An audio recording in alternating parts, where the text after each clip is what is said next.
Welcome, everybody, to another edition of the Wisconsin Wrestler Podcast. I'm your host, Teague Fenwick, coming to you from Holman. Joining me, as always, is my co-host from Waterloo, Steve Lurkwin. Steve, great to be here.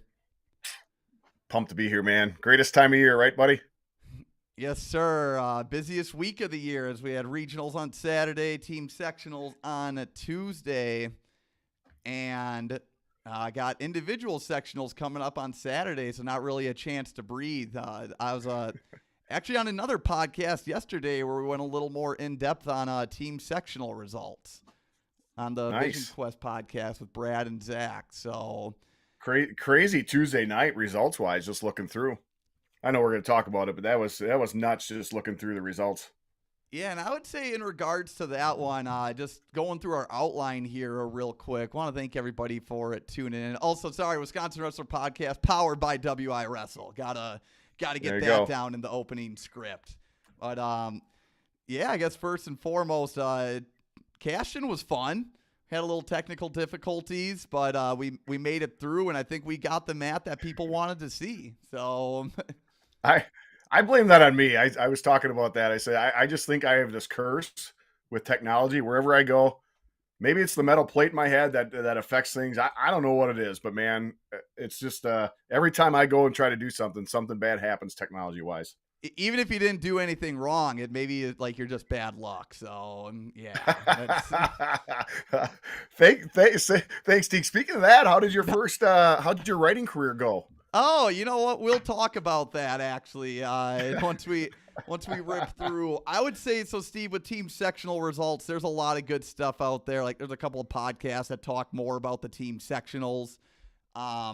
So basically, we're going to talk about the results from each team sectional, and I think our focus is more on the individual sectional brackets tonight, and also the potential girls sectional brackets. But of course, we're going to talk results, maybe a quick reaction, and then of course, we're going to talk about our picks, which I don't even think I want to do that. And yeah, that's yeah, we didn't. Let's just skip that part of the show. That is a different story. But yeah, let's get started here. Oh, did I even? Oh, there we go. Got my outline opened up here. Starting off with Division 3, Steve, the Cadott team sectional. So Glenwood City beat Cumberland 46-27. Stratford beat Clear Lake 53-18. Then Stratford beat Glenwood City 42-28. I know Stratford kind of had decided with a couple of matches left. There's a couple forfeits at the end, but Glenwood City also had a couple of guys out too that are usually in their starting lineup. And I think with the addition of those, it definitely could have been a closer duel. Not saying they would have won, but I think we could have seen, the duel go about it a little differently. But nonetheless, Steve, for a crazy team sectional Tuesday, it's funny we kind of viewed Stratford almost as a little bit of an underdog coming into the year, and yet again, we see a somewhat familiar face at the team state tournament. Yeah, first trip since 2020 for Stratford. I was texting with Coach Adam Davison yesterday that was, and I apologized to him. I said, man, we kind of wrote you off a little bit. And he just replied back with, thanks for the motivation, buddy. So it was good. That is what we're here for. Next up is I have it written down differently, but I'll respect you this time, Steve. It's the Gillette-Suring sectional. Gillette-Suring. Oh, man. Someday. We had Coleman beat Reedsville 65-14. Shiocton beat Wittenberg-Burnham Wood 58-19. And then, Steve, the team sectional final, Shiocton 30, Coleman 20. Shiocton advances to team state. And, Steve, I guess my comment on this one real quick, because I think on our team state preview, we talk a little more about what appearance number this is for teams and whatnot. We break that down a little more. But just a good duel. I mean, 30-20 duel, 8 bonus points in 14 matches, 1 pin throughout all of the 14. The next lowest scoring duel that I can remember was the 2009 state finals between Rapids and Wausau West. It was like 25-23. And I just view a low-scoring duel as really quality wrestling. So, yeah, impressive showing by Shiocton, man. What are your thoughts on that? Yeah, just I think we both pick. I know we're not going to go into picks too much right now, but I think we both picked Coleman. You have to. I mean, they're just the powerhouse. But all year long, we've talked about Shackton. We talked about their ability to be able to get that first trip ever to Team State, and they got it. So congratulations for them and their school and their program. Yeah, picks wise. We both picked on sectional A, so we were wrong there. We both picked Coleman in sectional B. So 0 for 2 right now in Division 3. How about we head to sectional C, see if things change here.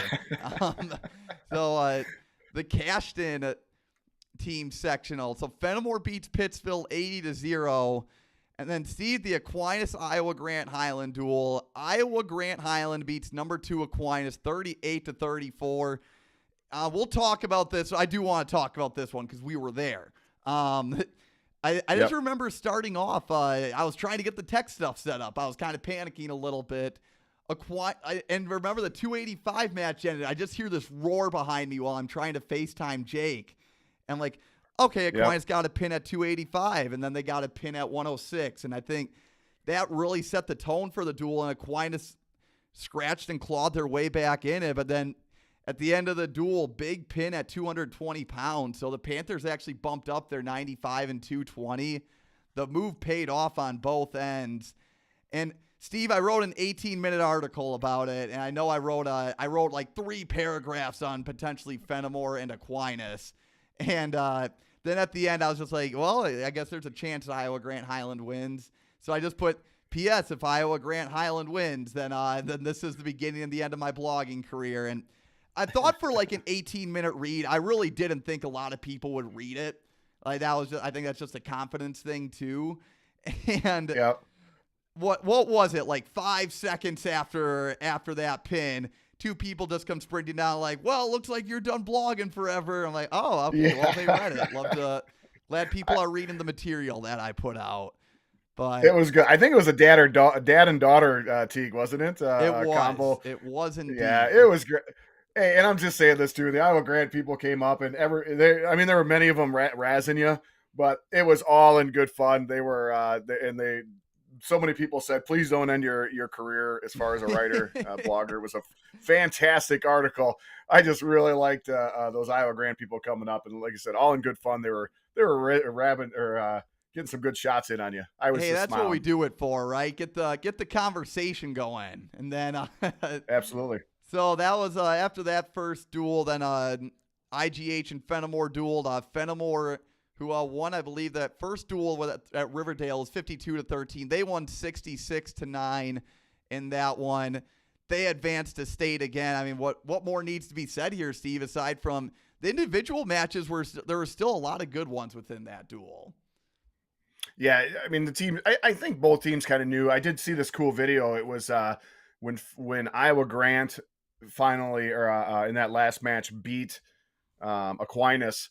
It was really cool. Someone, I don't know where I saw it, but you should have saw the video of the Fenimore crowd. They were cheering almost just as loud as the Iowa Grant crowd, and it was that conference connection, right? And I don't think they were cheering for them like, oh, hey, great, we got an easier chance to go to state or anything like that. I think it was just true pride for the conference, and it was a really neat video. But I was really impressed with how those Iowa Grant, their backs were up against the wall, and they just, every single one of them came out to fight. So congratulations to them for taking second.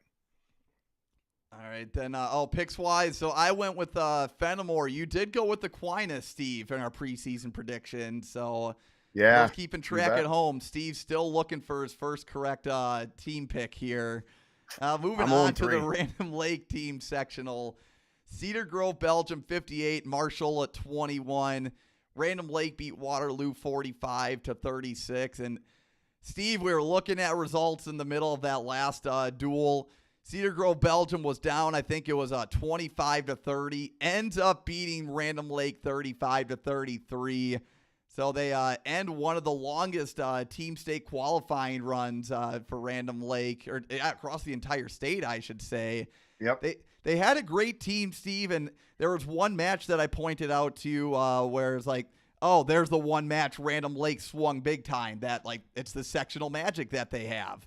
And yes. Cedar Grove, Belgium did a little bit of the same at the end as two talented teams that went at it, and Cedar Grove, Belgium came out on top, and I guess roll Rockets, right? Right. Yeah, right on. I think first trip for them since 97. Shout out to them for making it. I think it came down to T. You'd have the names here, but 220 pounds. The Cedar Grove wrestler was wrestling one of Random Lake's better wrestlers, and he just had to not get pinned, I think it was. And did a great job of fending that off. And so congratulations, Cedar Grove and Random Lake as well. I know throughout the year they had a lot of holes and a lot of forfeits, and I just thought, oh man, they're down as far as a program, and to be down and still, finishing 2 or 3 points away from going back to team state, congratulations to them in both programs. All right, moving on. Oh, picks wise, Steve. So you nailed it with this one. You went with the Rockets. So rode with them from the preseason. I did pick Random Lake, so I believe we were both 1 of 4 in Division 3 preseason picks. But moving on to Division 2. So you're saying I'm finally on the board, huh? You are on the board. Hey, get a couple more. That's a winning streak. Yeah. Hey, but overall, Teague, as far as the team's going, I loved it. I think I said on the way home when I was driving back from Cashin, I said, man, it's really good to see a lot of new teams at Team State representing. So I think it's fantastic.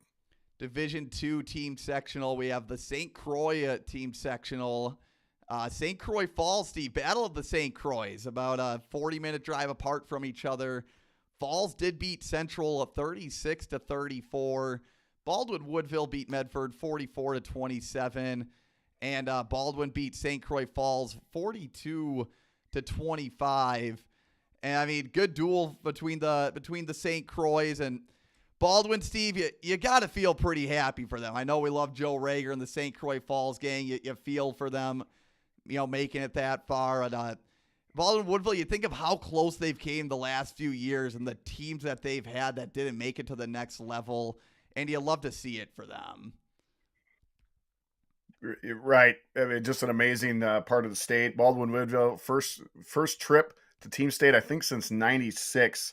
But yeah, it's tough to get out of that area, right? And they were behind Amory and almost St. Croix Falls. A good battle there, and they're making a trip back. New team representing that sectional. The Freedom. Oh, also I went with Baldwin Woodville on that one. So first one right in Division 2 here. The Freedom and team. Who did sectional. I pick? You had Amory. Ah, gotcha. So you were knocked That's a good out pick. before. Yeah. No, it wasn't good. Yeah, that's you can't go against the 2-time defending champs for sure. Hey, T, I'm going to give some shout outs here quick. Randy Farrell's watching, coach of Arrowhead. We got Keith Verbatim watching, coach of Reedsville. And Brad Cook's on, obviously. A couple more. Anyway, go ahead. Hey, love to see the folks tuning in. The Freedom team sectional. Freedom beat Denmark 38-28. Luxembourg Casco beat Seymour 59-18. And then Casco beat Freedom 44-22. Casco's just rolling right now. I did pick Freedom to win in their home gym in the preseason. You went with Casco. But, a duel where I don't think the score indicates how close it actually was. But right on. Yeah. I mean, Luxembourg Casco, great program, tough program. And, we're going to be talking more about them in the future here. All right, the Lodi team sectional. Prairie du Chien beat Kewaskum 47-30. Lodi beat Winneconne 43-24. Then Prairie du Chien beat Lodi 32-26. And if you look at the box score, Steve, it was an absolute classic of a duel. They do have it on. They have the duel on the WI Wrestle Rockfin, so folks can go check that one out. And man, just a crazy finish there. We talked about it in the preseason. I know Prairie du Chien numbers-wise looked like the favorites, but Coach Cody Andres and the rest of the crew, they know how to build their teams throughout the year, and they gave Prairie du Chien every bit that they could handle. Yeah, I like this team sectional. 4 really good teams: PDC, Kewaskum, Lodi, and Winneconne. And Prairie du Chien, I think in the beginning of the year, Teague, I might have called it. I said I just thought they were the clear-cut favorites for going to state. I'm sorry, for not only going to state, but also winning state. I know they had a few injuries that they battled through, so good for them. And it's gonna be a good. I like D2 as far as the 4 teams that are going. I think that's going to be the closest division that we have as far as battles going. And shout out to Lodi, just like Stratford. Not that we wrote them off, right? But we kind of thought, oh, they're going to have a down year for Lodi. And a down year for Lodi is still a really good year. But to almost knock off Prairie du Chien is that's one heck of a coaching job by Cody and his staff. And the Evansville team sectional. Also, we did both pick PDC there. Evansville team sectional. Evansville 63, Martin Luther 15, Whitewater 46, Belmont Platteville 33. Then in the finals, Evansville 58, Whitewater 13. I think we did both predict Evansville. It was Evansville's team sectional to lose, Steve, and they just proved that, and they came out and executed. Yeah, right on. Congratulations for them. I think first trip to Team State since 2013 for them, and then they're going to be in the battle for this. They got a lot of good wrestlers, obviously 2 state champs in their lineup, and so they're going to be a tough team to deal with down at the barn. I believe it would have been 2014 was Evansville's team sectional appearance. They Mauston represented that sectional in 2013. Oh, gotcha. I apologize. No. That's right. And who was on that team, Teague? About a 500 record 182 pounder. That's Teague, I love it every year when you say, "Hey, I'm a 4-time regional qualifier." Yeah, no, I will hold that title near and dear to my heart. All right, the Eau Claire North team sectional now in Division 1. Division 2 team pick wise, we both got 3 in that one. So D2 was a little better for us. I'd say it's where we both peaked. Division 1, the Eau Claire North team sectional. Holman beat Menominee 41-29. Marshfield beat West Salem Bangor 54-15. Then Marshfield beat Holman 46-23. Man, oh man, this Marshfield team is looking pretty solid right now. They are. And they rack up bonus points, Teague, don't they? They're just they're a tough team to wrestle. They're in a good way. They're a mean team to wrestle. Very aggressive. They're fun to watch, aren't they? Oh, 100%. Yes. And the DC Everest team sectional, Rapids 38, Pulaski 27, Bayport 56, DC Everest 18. Bayport beat Rapids 36-31. Came down to the last match, Steve, but Bayport makes it to a team state. I think maybe the last time they made it since 2014 as well, when I think they made the finals that year. You might have a different year than I, but yeah. Yeah, 2014. Yeah, they made a 2-year run. 2013, 2014. They were the runner-ups then. So good duel there in D1 Sectional B. D1 Sectional C, Baraboo, the Baraboo team sectional. Stone beat Wanakee 49-22. Reedsburg beat Sun Prairie 57-19. Reedsburg beat Stoughton 48-27. Steve, we don't have a previous year. The Beavers making it to team state for the first time in history. Miss Nellie Curtin commenting on that, letting the folks know. And yeah, you just got to feel happy for Rob Bouch and the crew down in Reedsburg. We always talked about they're a model of consistency, and at some point you're going to break through. I love it. Heck, Teague, I think this year we have 3 new teams in all the divisions that are qualifying for state. I love it when you get some new blood down there. So, and Reedsburg's a tough team. Obviously, knocking off Stoughton, conference rival there. That's a big win for them and a big step for their program. All right, next up is a D1 sectional D. Kaukauna beat Oshkosh West 65-9. Hortonville beat West Bend East 53-21. And Kaukauna beat Hortonville 70-11. Steve, I'm guessing there's going to be a lot more Kaukauna content, but I think the team sectional result just shows why they're the prohibitive favorites, and they've been throughout the year. Right. I mean, I don't have anything to add. That's just looking at those scores against some pretty solid teams. That's just domination. All right, Port Washington team sectional. Germantown beat Watertown 53-21. Arrowhead beat Homestead 59-18. Germantown beat Arrowhead 34-33. Steve, what a great performance by Germantown, winning a duel against a really tough Arrowhead team that we both picked. They beat Arrowhead by 1. And man, got to give it to Coach Mike Kraus and the crew. I congratulated him. He said thanks, and hey, thanks for giving us a little extra motivation as well. So, glad we could do our part there in helping Germantown qualify for Team State. I sometimes worry, like, does anybody ever listen? And then I random people come up and just start talking smack to me. So that's always kind of fun. So no people are listening. But Teague, Germantown, congratulations to them. This just surprises me with all their history. First trip to Team State and in an electric fashion. I saw a few highlights from those matches, and you can just feel the gym and feel the intensity there. Great crowds. Congratulations, everybody that went out there and watched that match. Watch fantastic wrestling, and that's what builds wrestling, doesn't it? If people keep seeing the atmosphere of these awesome duels, it's going to just intrigue that average fan. Like, man, I want to go watch that stuff. So great job to Germantown and Arrowhead for putting on what was an awesome show. Sorry for everyone that just had to watch me chew my nails. I forget that we're like our faces are being seen at times. We'll work on. Isn't it a strange transition, Teague? When you and I weren't live, we could do whatever we wanted, do scratch and do all this kind of stuff, and now it's just, that's right. Darn it. I forgot that I can't be doing that stuff on live TV. Mr. Matthew Fry saying, go Reedsburg, which thank you, Matt. Yep. Matt, longtime supporter of the show, so love to see him on watching live right now. The Pewaukee team sectional. Oh, Teague, hold on. I got Peter Taft, just a comment on that one, said Germantown did a great job of moving kids around to win that duel. Yep. It was an excellent team effort, whether it be the chess match aspect or just executing in the actual matches. It took all 14 to win that one, and you gotta love those kinds of duels. Yep. This Pewaukee team sectional. Pewaukee beat Waukesha North 42-28. Waukesha West beats Beast 42-30. And then Steve, Waukesha West beats Pewaukee 47-24. We both went with Beast. They were hurting for numbers at the end of the year. Pewaukee looked up pretty solid coming in. And then the Waukesha Triumvirate, man, they're on the rise. And it all starts with the Wolverines making their first Team State appearance in over 25 years.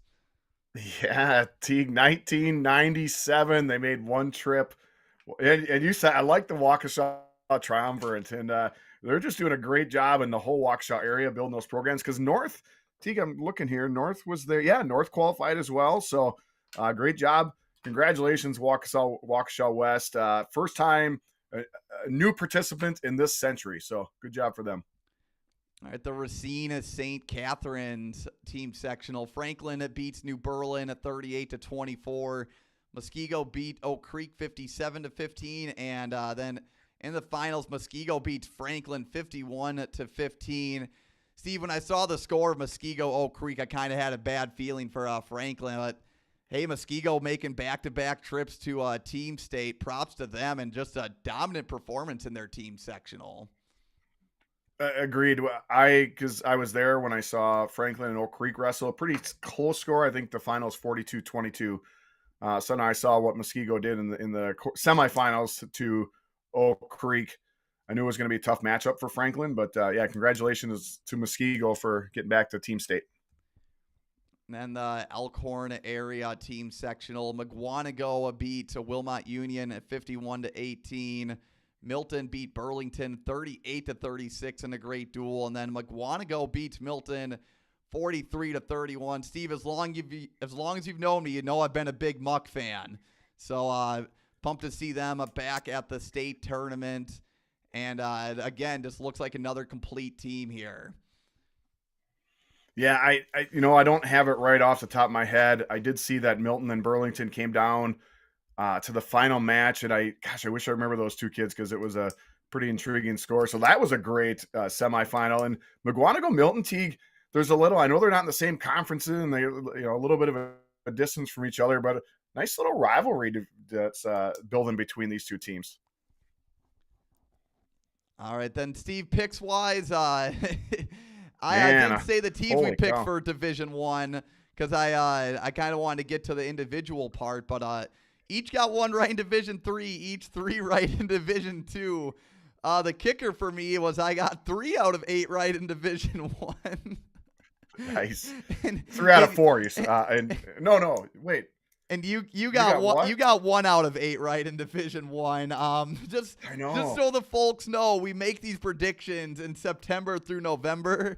It was just still fun. Yep. I'm like, oh man, like the new crowd of people that listen to us are gonna like they're gonna think we have zero credibility. But that was, Yeah. I think everyone would agree, Steve. It was kind of a wild team sectional Tuesday. It was a great night of wrestling. I think 10 of the I saw on the forum, 10 of the 16 teams that qualified didn't make it to state last year. That's fantastic. I think it's. I mean, to be honest with you, I think it's a good thing that we're this wrong. That just shows that teams are improving, teams are getting better, and there's what do they say? Teague. There's parity. Um, I thought it's funny. Somebody was razzing me online because I picked. I can't remember what team it was. I said I just feel like commented and say, man, I made these picks back in October. Where were your picks? We'll need to get like a pick section going, so then we can have everyone else put their receipts on the line. That's right. Steve, individual sectionals this weekend.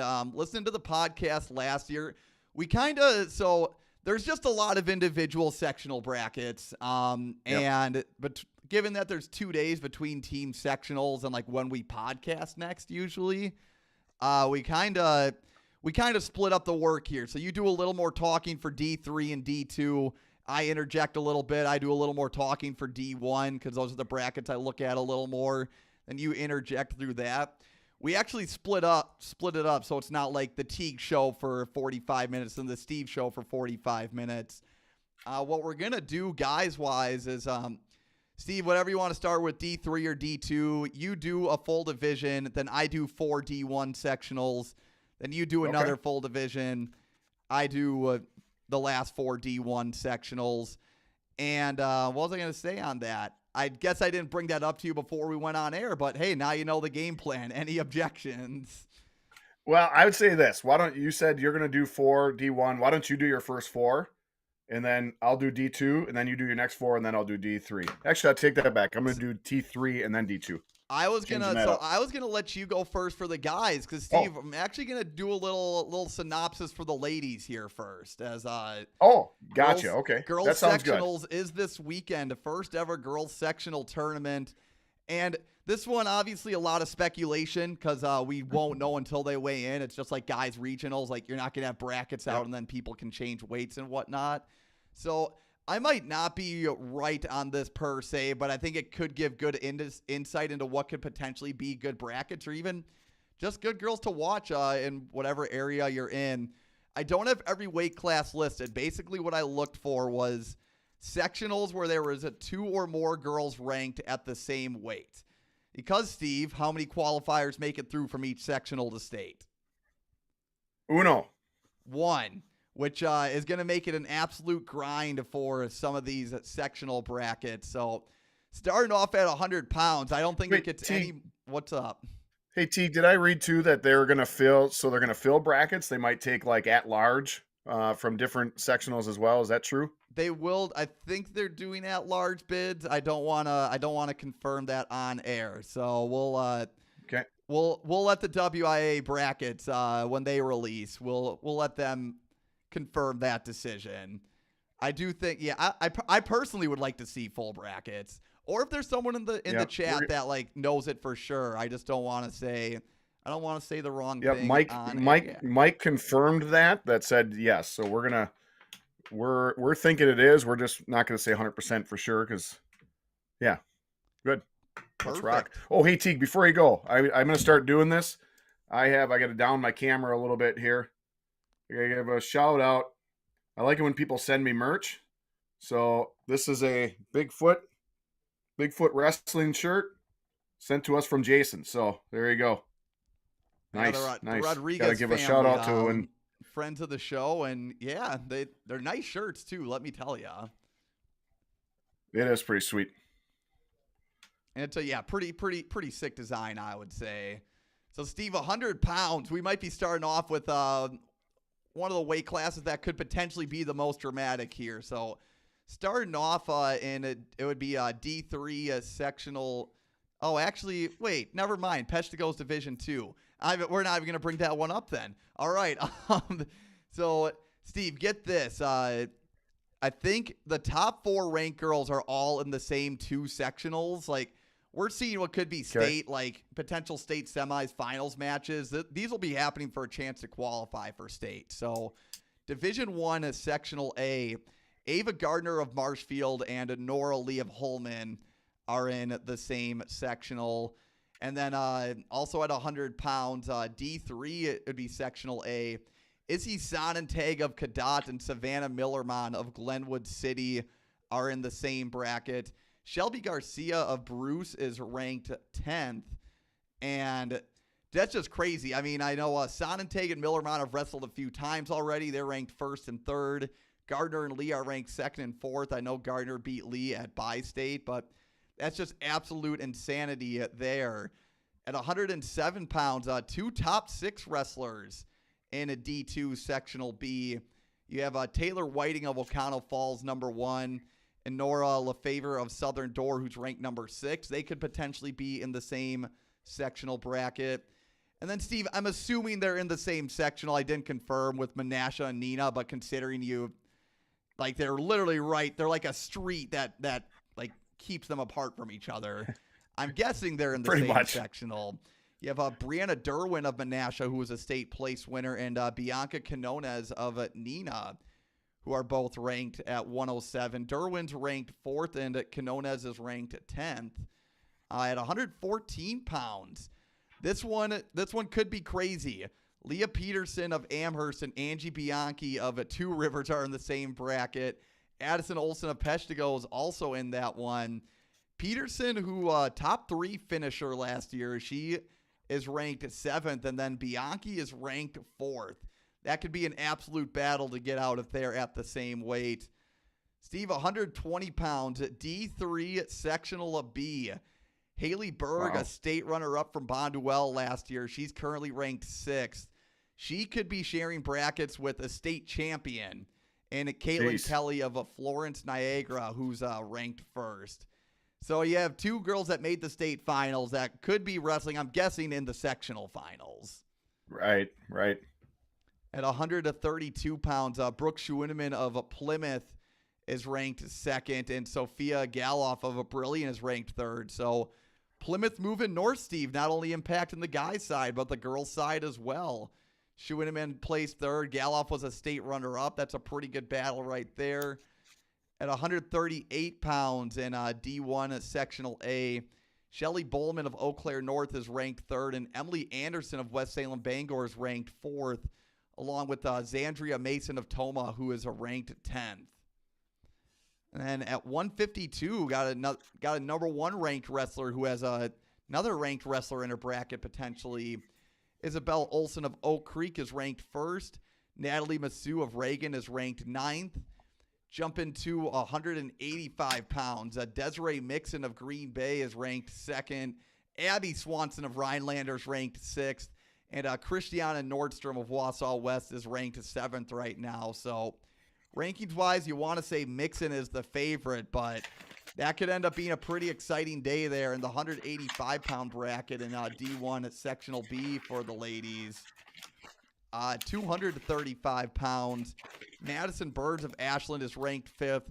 Kendra Hammond of Bloomer Colfax is ranked 6th. That could be a close one rankings-wise, but Burns has been on an absolute tear this year. And then the last, at 235, we have a couple of good brackets here. And we have Marna Andrea Pulaski's ranked 7th. Hattie Fritz of Shawano's 8th. Sage Penny of Wausau West is 9. So another bracket. You have 3 girls ranked back to back in that one. That could make things interesting. Steve, looking at those girls' sectional brackets, once all is said and done, obviously I'll be commentating that day. Then looking back at them afterwards, it's going to be interesting to see who makes the cut here. But that's what we got for potential girls' sectionals matchups. Right, because we don't know, right? Correct. We don't know. Yeah, I was just talking to a young lady, and she doesn't know. Am I going to go? She's deciding between 2 different weight classes. So, we could say she's going here, but we won't know until Saturday.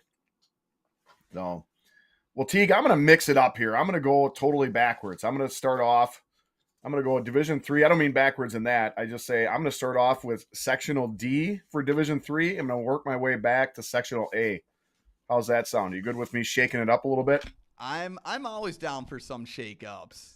Awesome, cool. And I got to give some a little bit of. I'm gonna just try to say ranked guys and top guys because this is how I roll. I know you guys are gonna think I'm crazy, but when I had a research paper in college, and they said if it was due November 15th, I started the thing September 15th. I was that guy, right? I did a little bit every single day, so I knew that when we were doing this, I started finding the top guys, and the rankings may have changed since then. So if I'm gonna really try to hold off and say what they're ranked, I'm just gonna say they're ranked and or some top matchups. Teague, you good with that? And I guess, Steve, to the disclaimer, so I think we would agree every sectional's built differently a little bit. So I would say the Correct. criteria probably changes based on sectional.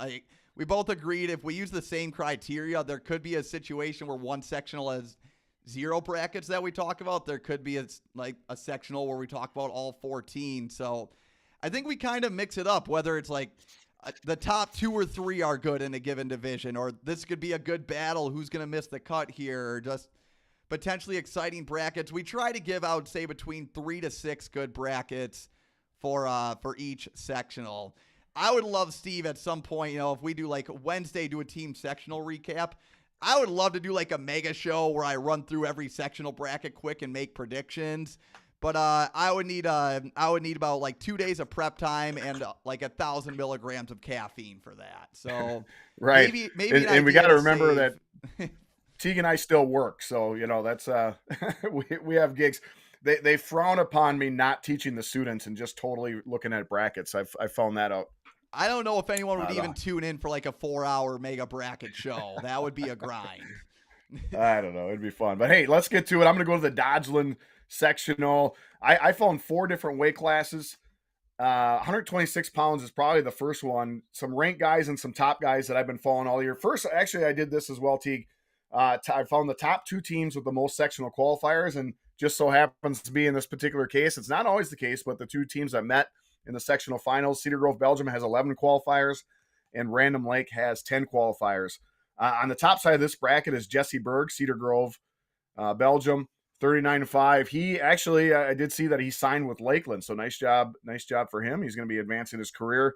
And the potential semifinal matchup is Jake Averill from Random Lake. I'm sure these 2 guys have seen each other before, but not so fast with that one because, I'm sorry, Jack. I said Jake. Jack does have a tough one, a Horicon wrestler before that. And on the bottom side of this bracket, 126 pounds, Chase Powell of Marquezan, 37-17. We've talked about him a lot this year. He's going to have a potential good semifinal match with Tucker Cobb, who is ranked for Marshall. So a good bracket there, 126 pounds. Jumping up, 145 pounds, another tough bracket. Mason Hoopman, another Cedar. You're going to see a common theme with this sectional, Teague. Cedar Grove, Belgium, a lot of guys that are going to be in the mix for qualifying for state of their 11 qualifiers. Mason Hoopman, 40-4, and Calvin Stram, Living Word Lutheran, 29-8. That's a potential semifinals. And I was trying to take a look. Living Word Lutheran, I don't know if they've ever had a state qualifier. If they have not, Calvin Stram has a good possibility of becoming that school's first qualifier. I don't know if anybody's watching can reiterate that or find that out for us or not, but that'd be awesome for that program. And on the bottom side, a potential very good semifinal match is Gavin Campbell, Marquezan, 31-10, and Joel Beavers, not necessarily in the ranking, but I've watched him. He's been winning a few tournaments throughout the year. He's a 38-5 sophomore. Sophomore, I like it. 100. Yeah, I like a little Keith Jackson, Teague. I know that's a little before your time, but Keith Jackson, in my opinion, one of the best football announcers ever. Just great, entertaining to watch. But moving up, Teague, a weight class I'm really looking forward to. 3 ranked guys in it is Treston Eckstein, the freshman from Marquezan. He's been in the rankings 46-4. Teague, these freshmen are coming in every year and impressing. It's the bottom side that intrigues me. I think these 3 guys are all going to be the top 3 from this sectional. It's just a matter of where they place. But this is a big potential semifinal. These 2 guys know each other very well. I think right now the record head to head. They've gone together 4 times, and it's 2-2 right now. And that is this. It's James Amacher from Poynette. He's 39-5. I got to watch him in person. And going against in the semis, Trevor Ferrari from Waterloo, 35-5. Like I said, these guys both in the rankings right around the same.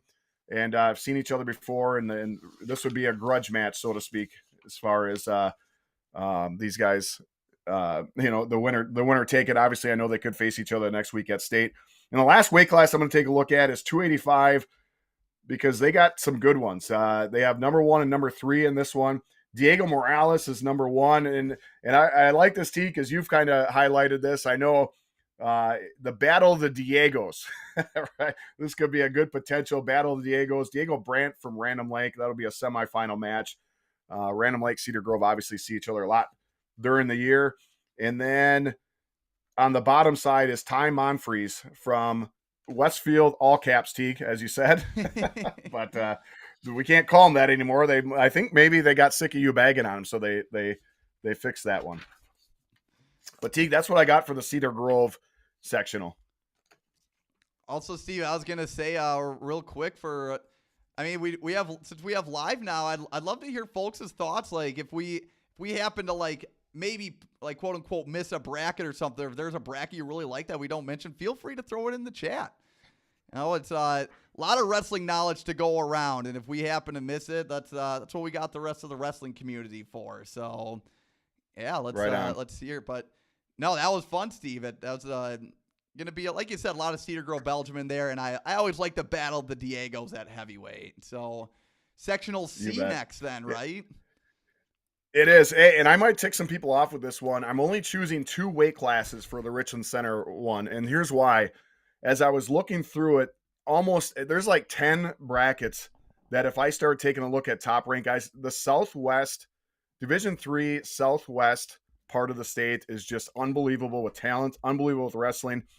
I just found 2 weight classes that were head and shoulders above the rest. I actually sent a message to multiple participant in the Wisconsin Wrestler podcast, Curtis Fiedler, and I said, hey, what are the best ones? And he sent me 2. Curtis, I respect him. He's got great knowledge for the sport. So I went with his 2 weight classes. And Teague, they're good ones. They're back-to-back weight classes. We got to see some of these wrestlers on Tuesday.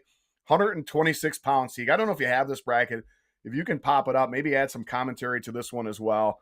But look at these guys, right? On the top side, we got Gunnar Wolpat from Royal, 34-6. He's a junior, potential semifinal with Carson Kroll of Mineral Point, 28-10. These guys are mid-ranked as far as middle of the pack as far as rankings. And on the bottom side, Teague, a match we saw on Saturday, Waylon Hargrove, Aquinas, 28-12, the freshman, going against potential Hunter Stevens, another freshman, Iowa Grant, 44-2.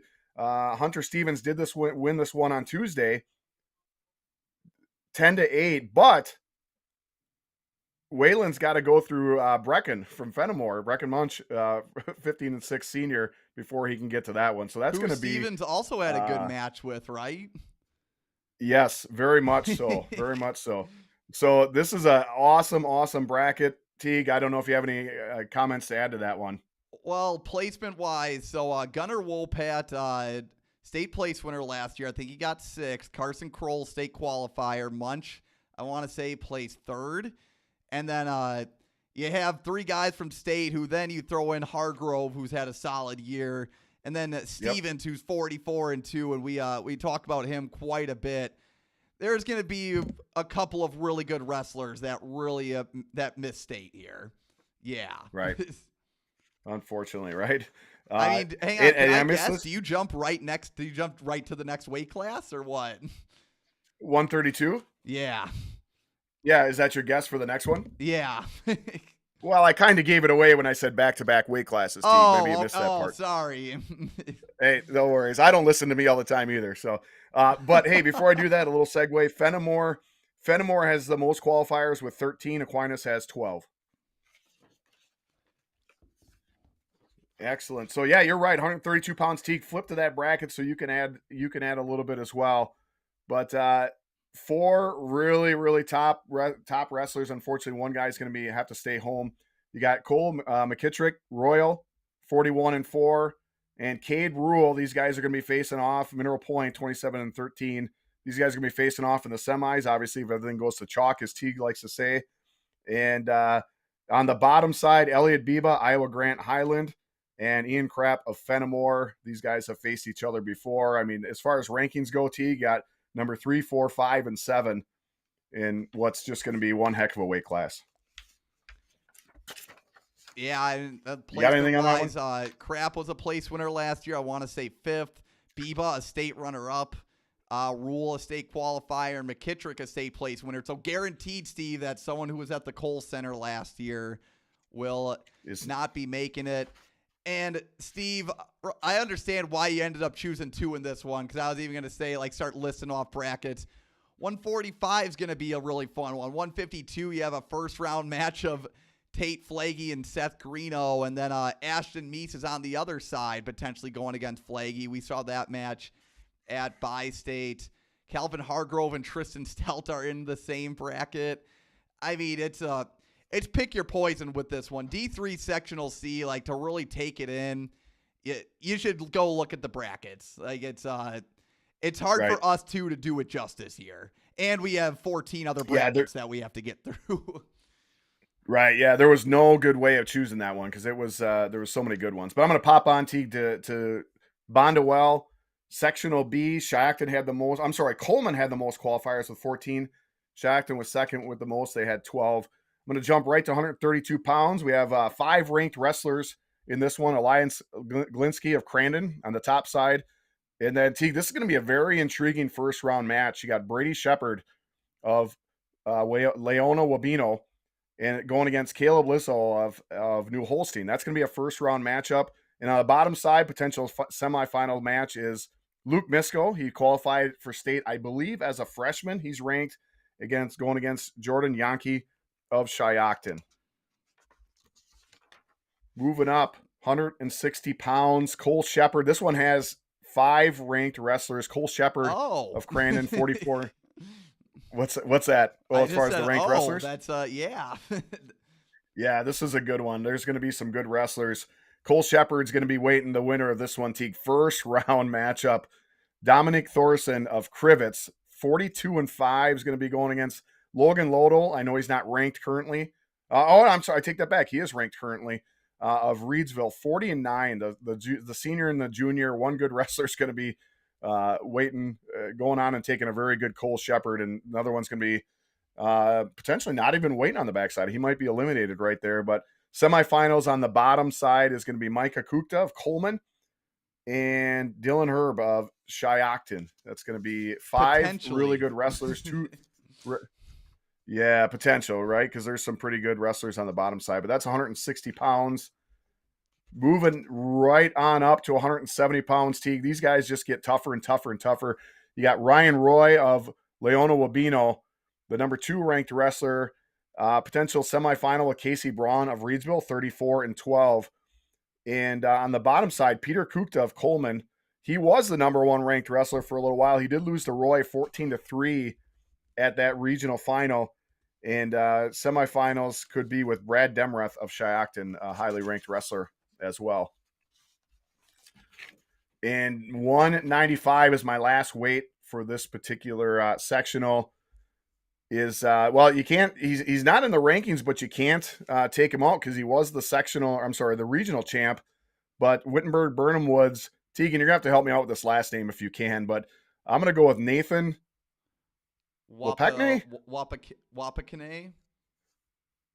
Yeah, we're gonna go with Nathan. Yeah. But first round matchup for he's got Ben Griffey from Michigan. So you win your regional and you got a ranked guy first round. I mean, think about this. The ranked guys were all in the same regional. And so Ben Griffey, was the 4th out of his regional. He's got to go against the other regional champ and Nathan W. from Wittenberg Burnham Wood. And the semifinal match, quarterfinal match is Kyle Guy from Crivets, ranked as high as number 5 throughout the year, going against Elijah Sanchez of Shiocton, ranked number 4. So these guys got a pretty tough quarterfinal match. And on the bottom side, we have Silas Dene of Crandon, 25-4, and Adler Stren from Reedsville. 24-6. Adler Strent is not ranked currently, but he's been in and out of the rankings throughout his career. So that's going to be a tough quarterfinal match. And then on the bottom side, Teague, you know who it is. Kiwani's Mitchell Thompson, the number one ranked senior, 34-1. Good Anything stuff from from that sectional, Northeast. Teague? No, I was just gonna say good stuff from Northeast Wisconsin as always. Well, Steve, I'm also imagining in terms of Shiocton and Coleman. I mean, you think of how many decisions there were on Tuesday. There's going to be a lot of good battles if those two they go at it again. Absolutely. Yeah, and that's the thing too is a lot of these guys see each other, regionals. Obviously, then they might see some of their competition at the team sectional. So the familiarity is going to be all over the place. Last sectional I have for D3, Teague, Edgar, and we talk about the southwest part of the state just having some great wrestling. So does the northwest as well. And Edgar sectional, really tough one. I have Stratford and Cumberland both had the most sectional qualifiers. They tied with 10. Moving on in here, Teague, my first weight class that I took a look at, Teague, and it's 113 pounds. I don't know if you want to pop on a little bit.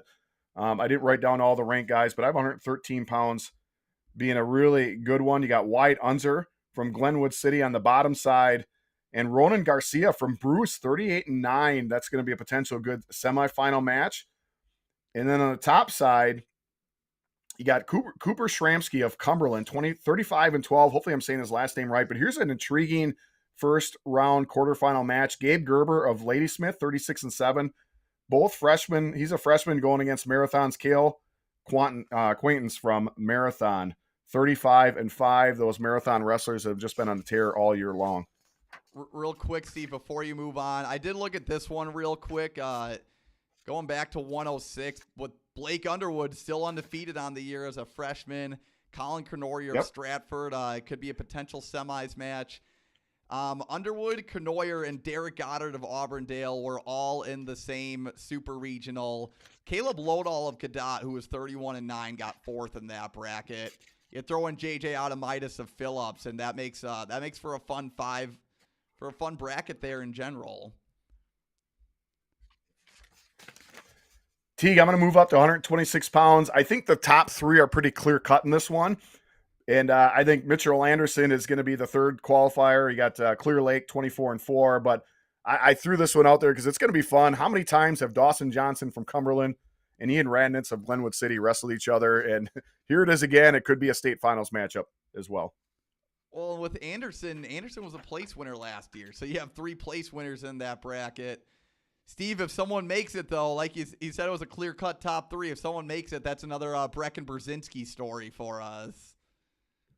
Right on. Yeah, and Matt nailed it. I should have said this is these 3 out of this sectional could be the top 3 place winners on the podium down at state. So that's pretty impressive. I feel bad for all those other guys in that sectional that are trying to, run for a potential spot. But that's why they wrestle the matches, right? There's always upsets. Exactly. Moving on up, T. Yeah, 145 pounds is the next one I took from this one. Tyler Sunday of Clear Lake, 49-2 on the top side. And this quarterfinal matchup is really intriguing. You got Jesse Bruin of Phillips, 30-10, going against Ryan Becker of Stratford, 36-11. So that one, it's going to be a very tough, good quarterfinals match. And on the bottom side, you got Troy Duhlman of, Teague, CGLH. I didn't even get the school. Cornell Gilman Lake Holcomb. Thank you. I appreciate that. And potential first round matchup, Harrison Ruppel of Cumberland, 31-18, and Gabe Knops of Glenwood City. That's some pretty good wrestlers on that bottom side. And my last weight class, Teague, 285 pounds. Moving on up, the big fellas. I always like the big fellas, man. These guys are fun to watch. Become an athlete. Heavyweight is not the weight class that it used to be. Some pretty darn good athletes. Brandon Summers of Phillips, 34-4 on the top side. Potential could be going against Ethan Bruner of Duran, 25-6, but Ethan's got a real tough match with Clear Lake in the quarterfinals against Ethan Wagner. And then on the bottom side, you got Jack Schaefer of Cumberland. We've talked a lot about him throughout the year. And then against Nathan Zanes could be a good quarter or semifinal match. He's 25-1, the senior. Steve, I mean, I try to look at every sectional bracket Saturday night. I know it's going to be a long one, but man, I think this is another one of those sectionals where you could just you could have picked any weight for me. I would have been like, yeah, that's a really good bracket. But, And they all are, right? I mean, this is, and I was going to say this in the beginning that it's in certain ways. This weekend, I like this weekend better than I like state weekend. Now, hopefully, I don't get kicked off the show for that, but I just like it because you got kids that are, they've been wrestling their whole lives and they're battling to get to that state tournament because that's the pinnacle. For someone, it's the pinnacle of their career. They might not be a threat to get a medal at state, but wrestling at the Kohl Center is something they've been aiming for their whole life. And I just think you see some awesome battles, and you see a lot of emotion this weekend. Oh, 100%. Is it my go here? Yeah, you're up. D1, first four. Also, real quick, Nate also did do a best sectional brackets for a few of the sectionals on the WI Wrestle Rockfin. So if you want to check that out, head their way. He has a few for a few of the sectionals in there, and I know some people like the Rin form, some people like the 2-hour podcast form. It's like pick your preference there. We got all right.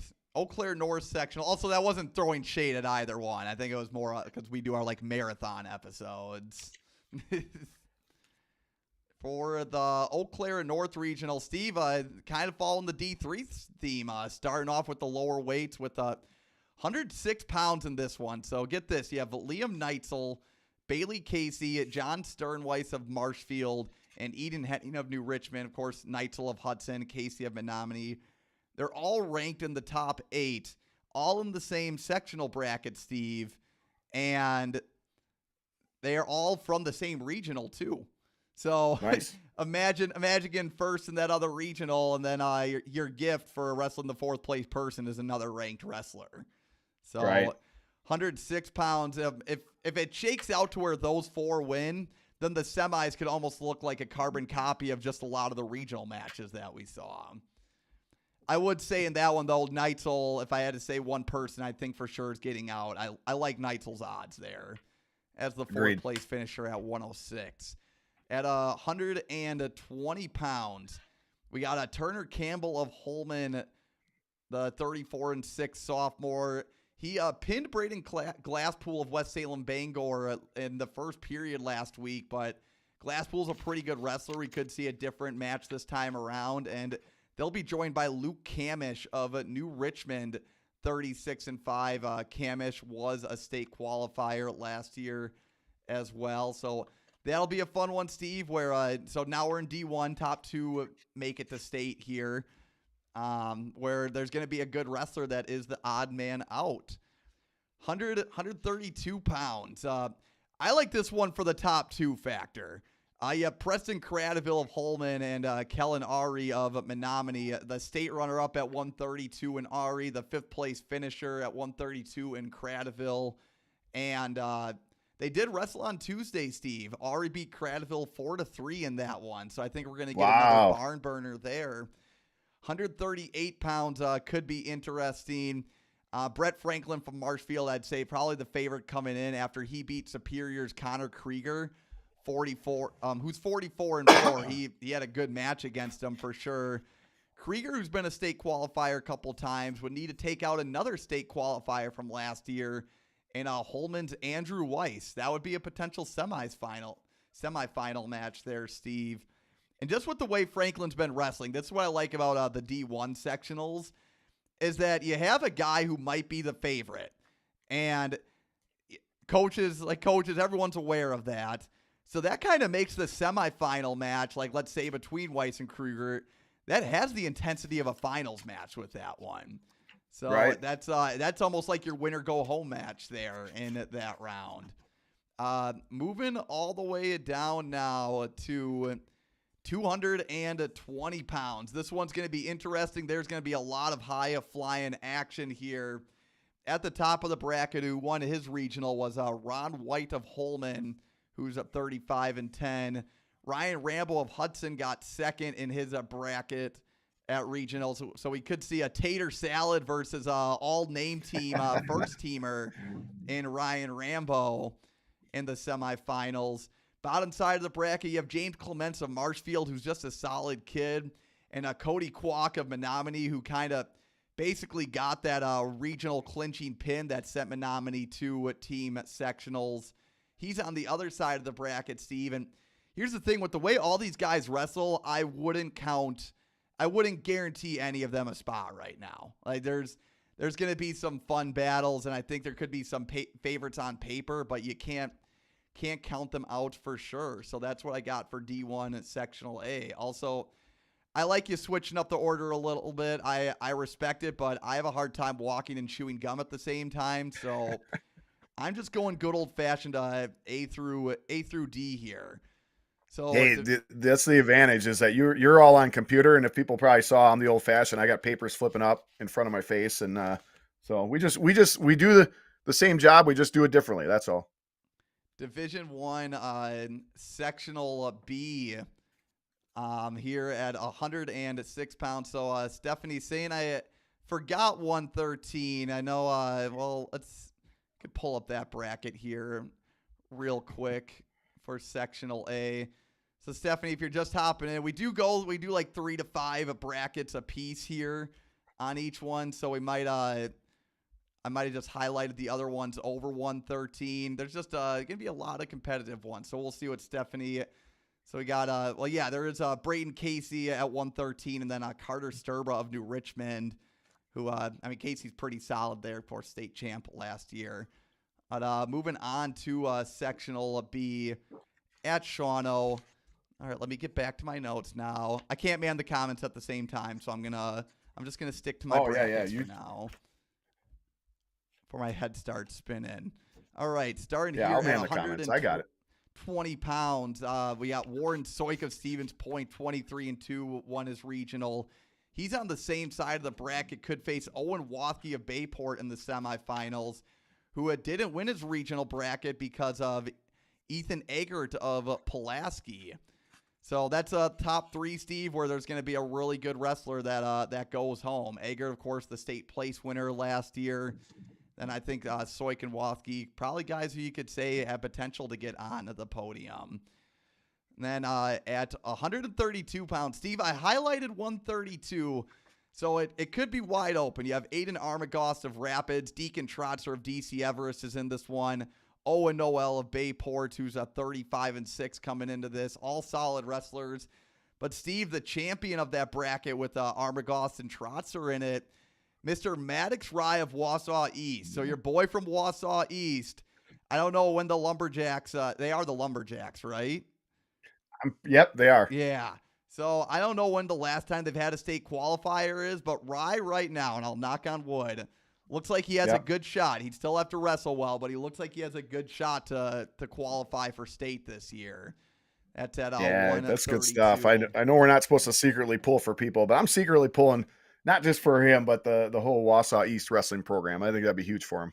I think it's okay as long as we we're not like rooting against kids. Like it's okay that we're fans of but yeah, it's not gonna be like if somebody's watching, they can look that up, see when the last time Wausau East had a state qualifier. That'd be great. At 145, Steve, I like this one. So this one I'll say for it. I just want to say this could be an exciting match with the way these two wrestle. I think if they wrestle 10 times, this guy wins 9 times out of 10 for sure. Jacob Ward of Bayport and Gabe Galong. Obviously, Ward's the huge favorite there, Steve, but this is just one I would like to see in person. You see Galong with some of his match results, the way that he wrestles and the way Ward wrestles. Even if Ward ends up winning this one in controlling fashion, you could potentially see a lot of fun positions there and just that anything can happen potential. So I like that one for pure entertainment value as a wrestling fan. At 160 pounds, this one, there's 4 guys that I think have a pretty good shot here. You have Zane Grams of Lakeland, who gave his 100-win shout-out to. He has a pretty tough road to tread, Steve. He'd have Cale Roth of Stevens Point in the semifinals, who's 40-4. Then on the other side of the bracket, you have 21-2 with Tristan Taylor, and then a state qualifier from Rapids and Bennett Weidman, who, that could be a tough one. I think, Grams as the 4 spot, I think that just speaks to how tough this bracket is. So I have 160 there, and then at 170 pounds, closing off D1 is sectional B, Connor Combs of Wausau West, Chase Wozencraft of Pulaski, who I believe qualified for state, Kyler Tritz of Wisconsin Rapids, who's really jumped levels this year. He's 41-6 as a sophomore. And then Caden Young of Shawano, a friend of the show. Steve, this one's interesting because Tritz has had one heck of a year. Combs did beat Tritz at regionals last week, and I know Nate wrote about it as well. It's basically like a round robin of guys beating each other in this one. So big question mark on who makes it out in that bracket. So that's what we got for sectional B. Nice. Good job. Hey, as you transition, Shane Kennelly's watching right now. Shane, I had your shirt on, your merch that you sent us. I had that on last week. So nice job. Thanks for joining in. Yeah, Briggs and Stratton doing not Briggs and it's Brian and Stratton. Bryant and Stratton Teague. Oh, sorry, Shane. We're not making lawnmowers around here. All right, sectional C at Waunakee. Let me get my brackets pulled up here. At 170 pounds. I mean, it makes sense, Steve. So this one is like upper weight heavy. And I think it checks out because we're talking about a lot of Badger Conference, Madison area teams where I think maybe the football success translates over to the wrestling success. We see guys who are good on both sides in the fall and winter. So I do start off at 170 here. And I think I bring up the football thing because Devin Judd is in this bracket. Yeah, there he is from Reedsburg. He placed third in his regional bracket. There's also Bryce Falk from Middleton, who's at 39-9. Alex Caters from Sauk Prairie finished second from that regional. So good top three from that regional. And it's interesting, you got some unknowns here, but Brian Guevara from, I guess, with the MAE, that's Madison East. He won his regional. So could he find a way to crack and wrestle with those top three from the other regional? I guess we will find out on Saturday. At 190. Teague, I just got to say this before you go on. So far, I have, I before I knew I wasn't doing D1, I had the first 6 sectionals done. And so far, single one of the weights. I'm so sorry. Don't apologize. Every single one of the brackets that you've done, I've had on as my top bracket. So we're matching well. Perfect. So if I miss anything, please let me know. Next up here on for sectional C, Steve, this one's a who's who almost. We have the 3 S's from the same regional. Jack Schweitzer of Waunakee, who I believe a state qualifier last year, was the runner-up in the regional. Luke Stotts of a Baraboo. Steve, can you believe that he placed third in his own regional? We've had good things to say about him all year. How about Mr. Trey Schinker of Reedsburg, who's the regional champ? Might have Stotts in the semifinals for a chance to make it. That's crazy. And then you throw in record-wise, Jackson Johnson of Sun Prairie is going against Stotts in the first round. The sophomore 39-10. Then the winner from the other regional is Tyler Wald of Oregon, who's 31-9. So that one's going to be an absolute battle there. At 220 pounds, you have Beckett Spildy of Stone, who's just been on a tear to end the year. He, by winning his regional, he made maybe a more fun side of the bracket. On the bottom side, a potential semifinal matchup between Sun Prairie's Isaiah Horan, who's 43-6, and Jesus Gonzalez of Reedsburg, who's 41-2. Steve, can you guess who Gonzalez's 2 losses are to this year? Oh, shoot, I tuned out. What weight class are we talking? 220. Jesus Gonzalez of Reedsburg. I'm going to say the man-child from Madison La Follette. It would be, no, it's actually Spildy from Stoughton. Oh, and gotcha. So okay. it was the Badger and then the team sectional duel they wrestled again on Tuesday.